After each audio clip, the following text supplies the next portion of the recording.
Neprijateljstvo ja zamišljam između tebe i žene, između roda tvojeg i roda njezina. On će ti glavu satirati, a ti ćeš mu vrebati petu.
U 6. mjesecu posla Bog anđela Gabriela u galilejski grad imenom Nazaret, k djevici zaručene s mužem koji se zvao Josip iz doma Davidova, a djevica se zvala Marija.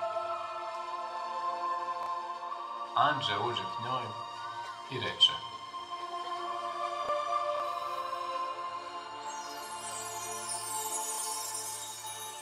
Zdravo, milosti puna, Gospodin s tobom.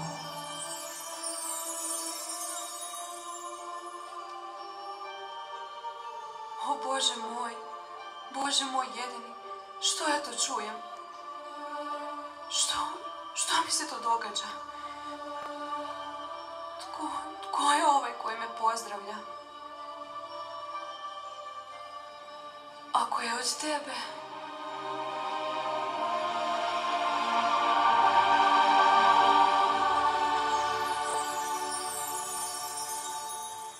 Ne boj se, Marijo, da našla si milost u Boga.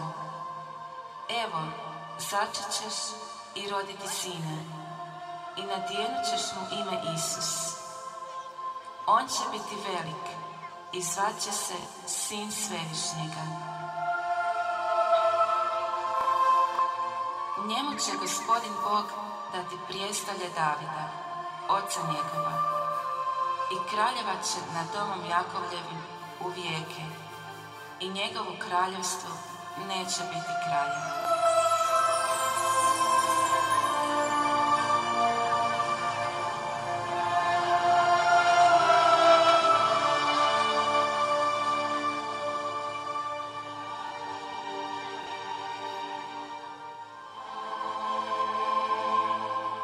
O Bože moj jedini, ti znaš, ti jako dobro znaš da sam ti obećala vjernost.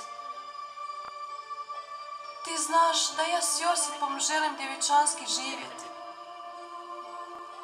Da ti želim uzvratiti svu ljubav svijeta.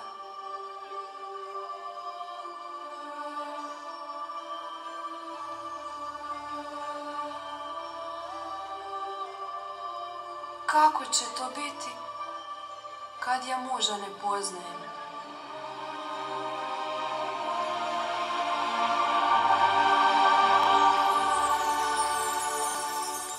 Duh Sveti sići će na te i sila će te Svevišnjega osjeniti.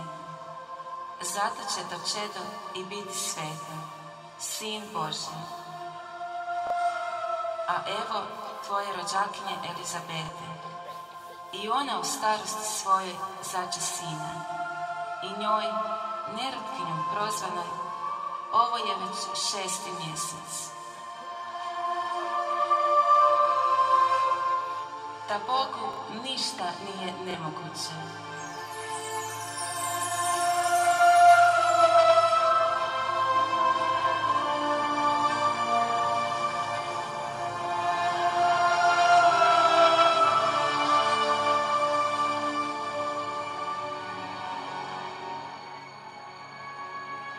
O Bože moj veliki, a kako će to shvatiti moj voljeni Josip, moji dragi roditelji,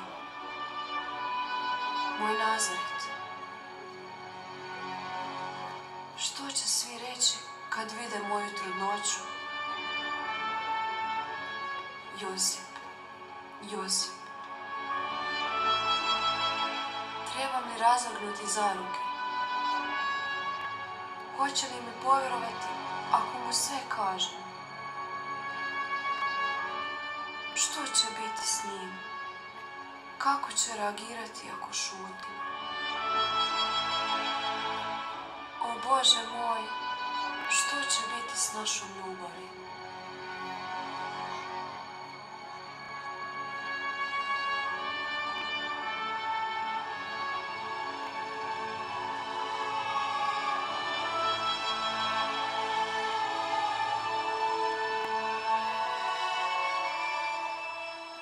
Ne, ne.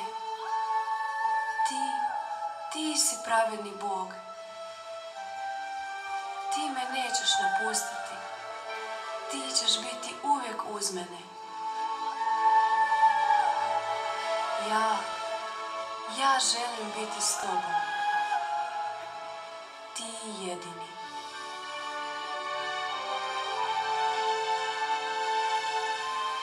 Evo službenice Gospodnje, neka mi bude po tvojoj riječi.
Tih dana usta Marija i pohiti u gorje, u grad Judin. Uđe u Zaharijinu kuću i pozdravi Elizabetu. Elizabeto! Čim Elizabeta začu Marijin pozdrav, zaigraju čedo u utrobi. I napuni se Elizabeta Duha Svetoga i povika iza svega glasa. Blagoslovljena ti među ženama i blagoslovljen plod utrobe tvoje. Da otkuda meni da mi dođe majka Gospodina mojega? Gledaj samo, tek što mi do ušiju dopre glas pozdrava tvojega, zaigra mi od radosti čedo u utrobi. Blažena ti što povjerova da će se ispuniti što ti je rečeno od Gospodina.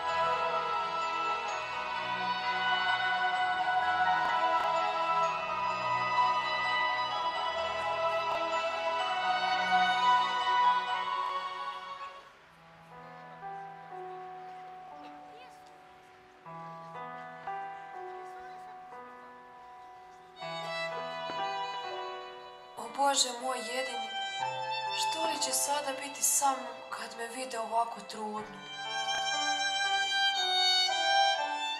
Josip, hoće li me prihvatiti ili ostaviti? Možda će pobjesniti, smatrati me preljubnicom. Možda će se samo okrenuti i otići od mene.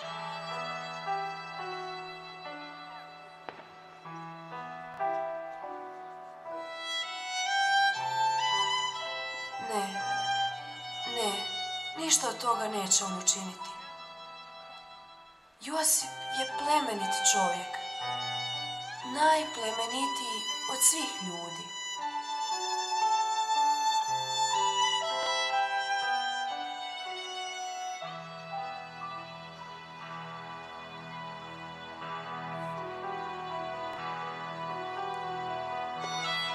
A da mu sve kažem kako je bilo i kako će to biti s mojim djetetom koji će otkupiti svijet, a koje je on u svojim molitvama čitav svoj život očekivao.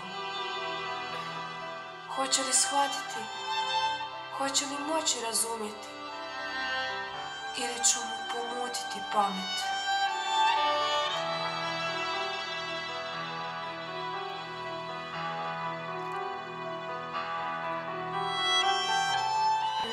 Neće moći. Neće moći ostati uz mene, jer to ne bi bilo ispravno. On je pametan.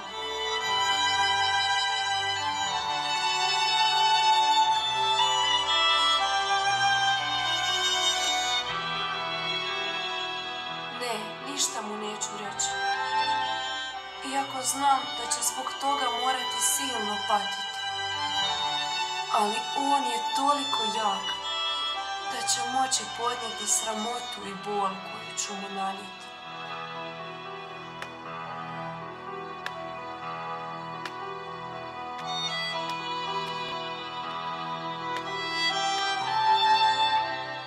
O Bože moj veliki, ti si onaj koji sve što činiš najbolje. Vjerujem da ovo sve si mudro zamislio od prije postanka svijeta i da ćeš sve to voditi na najveću radost Josipu. Meni neka bude onako kako ti hoćeš. I pokaza se da je trudna u Duhu Svetom.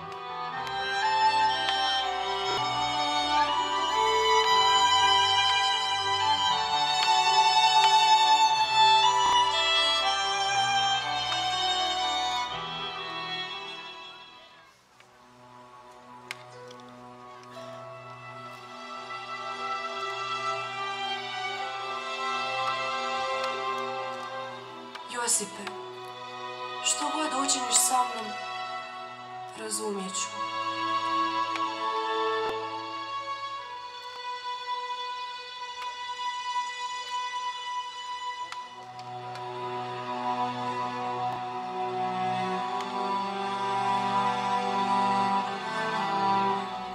O, kćeri moja, Pomolimo se, Ana.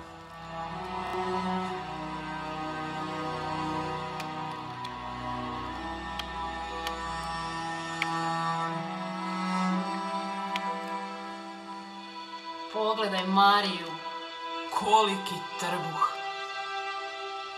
Preljubnica, jadni Josip.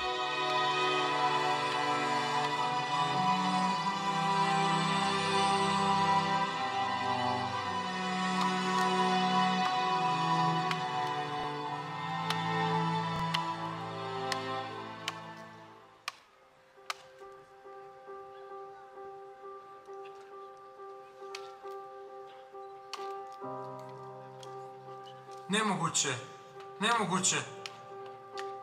To ne može biti istina. To mora biti nešto drugo. Marija je najanđelskije biće na svijetu. Ona to nikad ne bi učinila. Netko je sigurno oskvrnuo ljepotu njezine duše. O Bože sveti, što će biti s njom? Hoće li je kamenovati kao preljubnicu? Ili će razglasiti njezinu oskvrnjenost? Ne, ne, moram to spriječiti. Ona ne smije patiti. O njoj svi moraju znati samo ono najljepše. Svima ću reći da sam ja onaj koji joj je oduzeo čast. Ali ne, to bi bila laž, a ona se ne smije govoriti. A ako je javno otpustim, onda ću svima pokazati njezinu krivicu. Ostavit ću ju i nikom neću reći, ni rabinima. Ne, ne smijem ni to, jer to je protiv zakona. I time ću svima reći da ju ne volim i da želim biti s nekom drugom.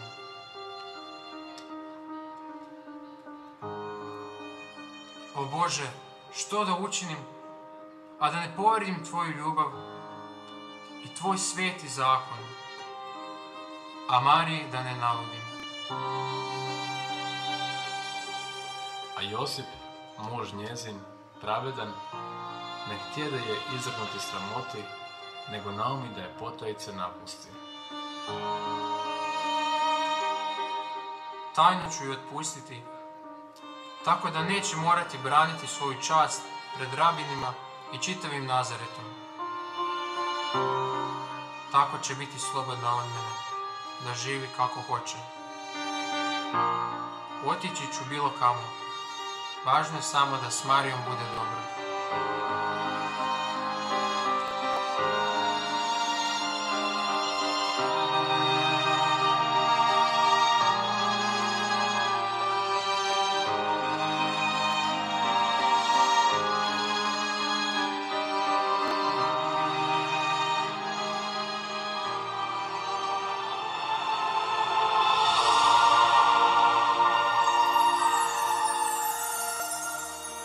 Josipe, sine Davidov, ne boj se uzeti k sebi Mariju, želju svoju.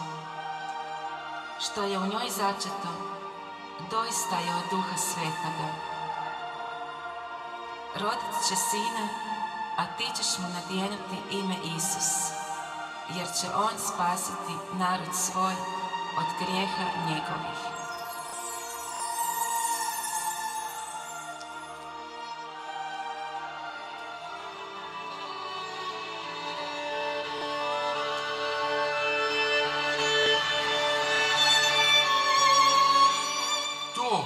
To je istina. Zbog toga je Marija šutjela. Ona je izabrana. Ona je majka spasitelja. On će se uskoro roditi i spasiti nas od grijeha naših. ne treba mi otpustiti, već pripremati svadbu.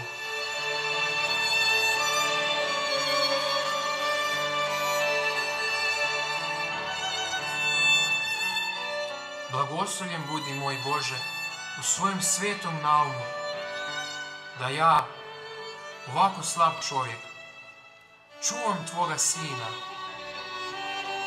Zar da ja budem onaj koji će se brinuti za budućeg Mesiju?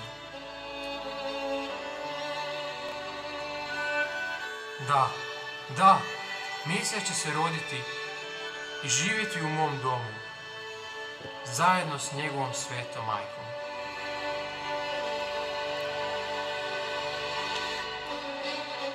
O da, uskoro ću ga ugledati, uskoro ću dodirnuti i poljubiti onoga kojeg su generacije naših očeva čekale. O, koje li sreće! Ah, kojeg li uzvišenog poziva! Hvala ti, Bože!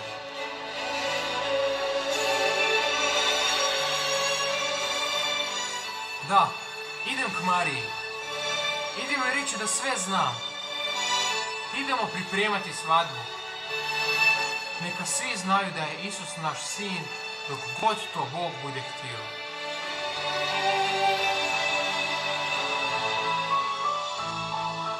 Mario, sve znam. Anđeo u snu mi je javio blagovijest. Želim da izvršimo sve što nam je objavljeno. I ja, voljeni moj Josipe.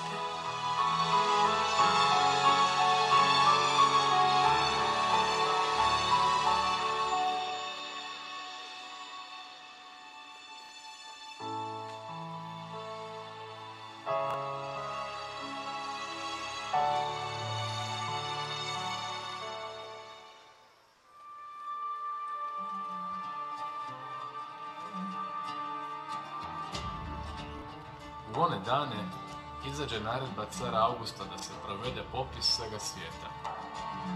Bijaše to prvi popis izvršen za Kvirinijeva upravljanja Sirijom. Svi su išli na popis, svaki u svoj grad.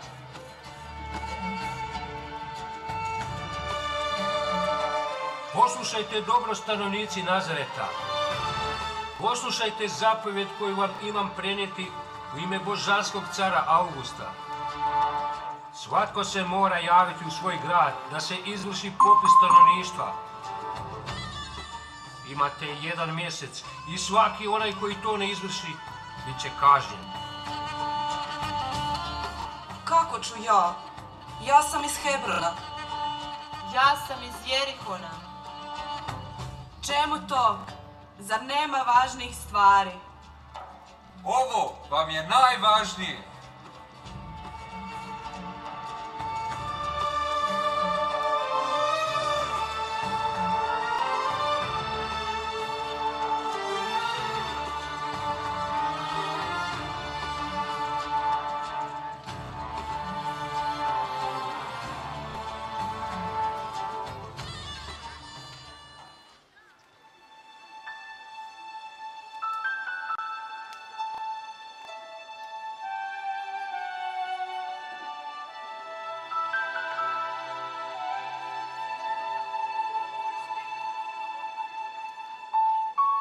O dijete, uskoro ću te vidjeti. Vidjet ću tebe o stoljećima očekivani. Nosit ću te na rukama. Tebe koji držiš sav ovaj svijet. O moj jedini, nedokučivi Bože, koje li radosti, koje li milosti.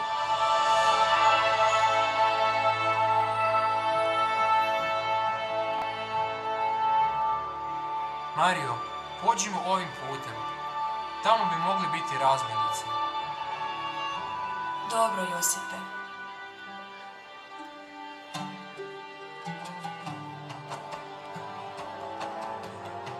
Uskoro ćemo stići u Betlehem.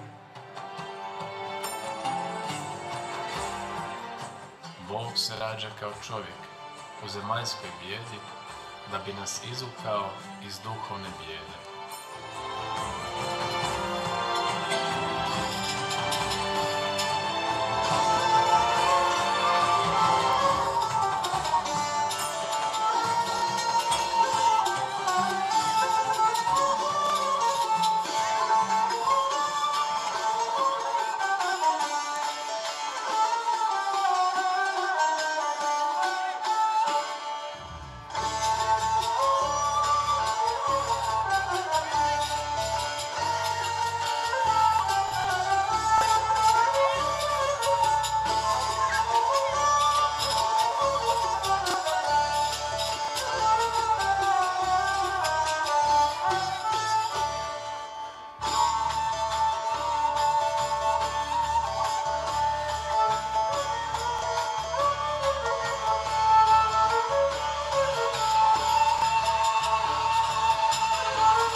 svratištu nije bilo mjesta za nje.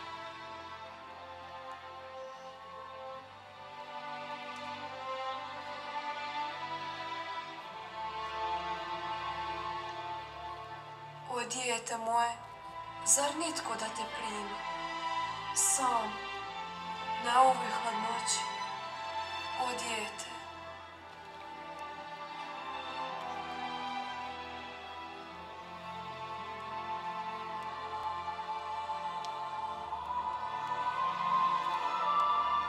Znam jedno mjesto gdje se možete smjestiti.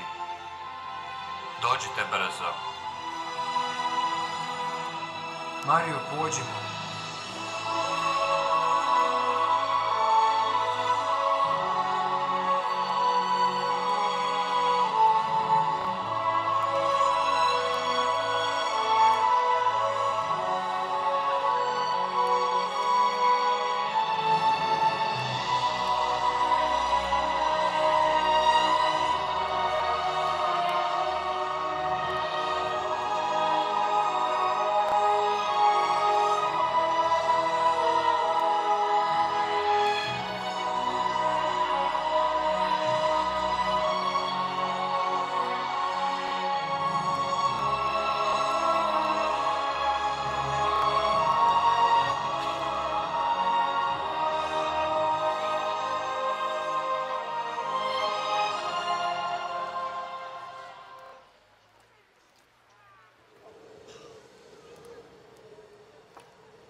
Kad se Isus rodio u Betlehemu judejskome, u dane Heroda kralja, gle, mudraci se s istoka pojaviše u Jeruzalemu, raspitujući se: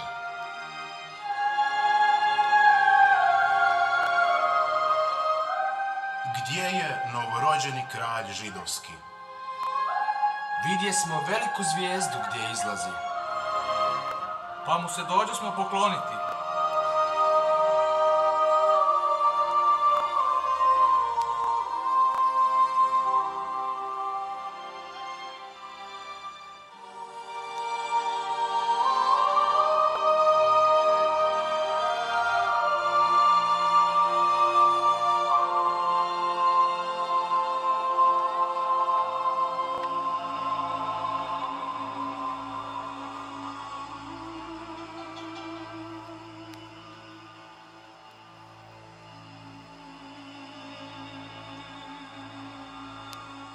Moj gospodaru, kralju Herode, vidjeli smo mudrace koji su se raspitivali gdje se rodio novi kralj. Oni su govorili o zvijezdi njegovoj. I kako su mu se došli pokloniti. I kako je rođen novi vođa. Znači, istina je ono o proroštvu. O ti, Betleheme, zemljo Judina, nipošto nisi najmanji. Gospoda iz dalekih zemalja su stigla. Treba im pripraviti pravu dobrodošlicu. Dovedite mi ih da čujemo o tom kralju. Ali, gospodaru, ti mudraci ne poznaju našu Toru. Oni se time teško ogrešuju o naš zakon i naše običaje. Razumijem te, ali zar si zaboravio na proročanstvo? U pravu ste, o učeni Herode. Ali narod vas želi za kralja. I samo pod vašim vodstvom Izrael može ostati čvrst i osloboditi se Rima. I uspostaviti vječno kraljevstvo Izraela. Vi ste jedini kralj Izraela, jedina njegova nada. No, da, moram opravdati svoju božansku misiju. O, božanski!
veličanstveni trenutak kojeg je ova noć nosila u sebi, prekinula je neobična igra svjetlosti koju je nebo darivalo pastirima.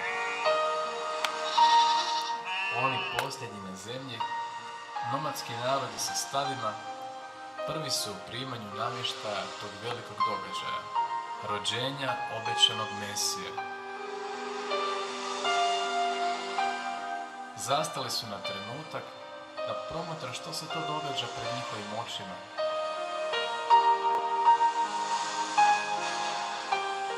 U trenutku potpune nevjerice javi im se nebeski glas. Ne bojte se. Javljam vam evo radosnu vijest za sav narod.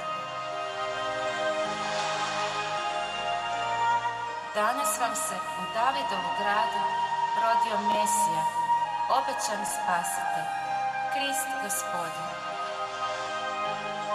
I evo vam znaka. Naći ćete novorođenče povijeno, gdje leži u jaslama. Pođite stoga žurno i obznanite svima ovu radosnu vijest.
Uđite, priđite bliže.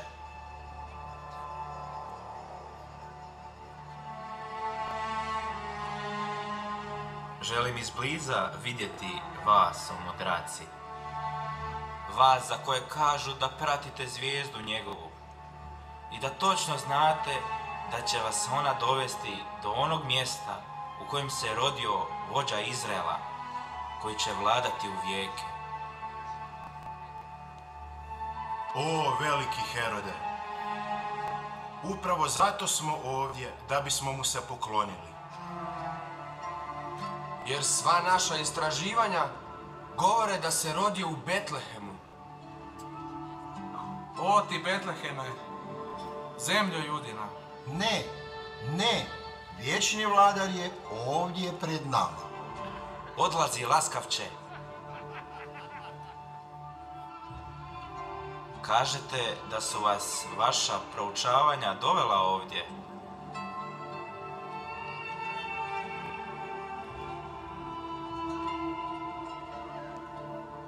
Znakovi govore o tom novom kralju.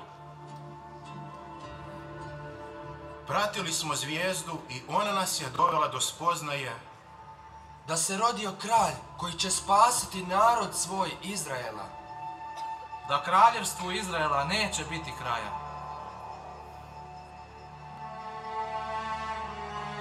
O učeni kraljevi, mi ovdje slušamo velike vijesti. One koje smo predugo čekali, koje su proroci navještali. Oblagoslovljeni bili vi koji donosite utjehu Izraelu. Idite i potražite to dijete. I kad ga nađete, obavijestite me da i ja mogu otići i pokloniti mu se.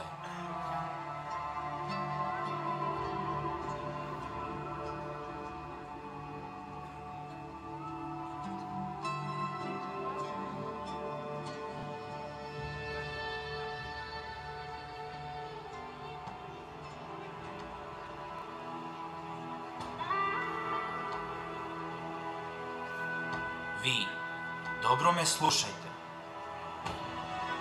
Ove što odlaze, pratite u stopu. Sve mi javite. Moram znati sve o tom novom vođi.